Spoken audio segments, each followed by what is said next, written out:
முட்டை போண்டா பண்ணால் இந்த மாதிரி ட்ரை பண்ணுங்க சொல்லிட்டு நம்ம ஃபாலோவர் ஒருத்தர் சொல்லியிருந்தாங்க. சரி நம்மளும் ட்ரை பண்ணலாம் அப்படின்ட்டு ட்ரை பண்ண ரெசிபி தான் இது. டேஸ்ட் உண்மையாலே சூப்பராக இருந்துச்சு.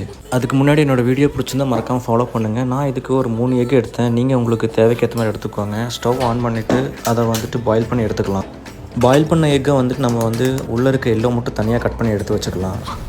அப்புறம் ஒரு வெங்காயம் நல்லா சாப் பண்ணிக்கோங்க. 2 பச்சை மிளகாய் அதையும் நல்லா சாப் பண்ணிக்கோங்க. 5 பல் பூண்டு, இஞ்சி கொஞ்சம் பேஸ்ட் பண்ணி அரைச்சி வச்சுக்கலாம். தென் ஆயில் கொஞ்சம் கடாயில் வச்சுட்டு அது கூட நம்ம அரைச்சி வச்சுருந்த வெங்காயம், இஞ்சி பூண்டு பேஸ்ட்டு அண்ட் சாப் பண்ண பச்சை மிளகாய், கொஞ்சம் கொத்தமல்லி போட்டுட்டு அதை கூட 1/2 teaspoon salt, 1/2 teaspoon chilli powder, 1/2 teaspoon garam masala போட்டு நல்லா மிக்ஸ் பண்ணி கேஸ் ஆஃப் பண்ணிட்டு எடுத்து வச்சுருந்து எல்லோ இதில் போட்டு மிக்ஸ் பண்ணிக்கலாம்.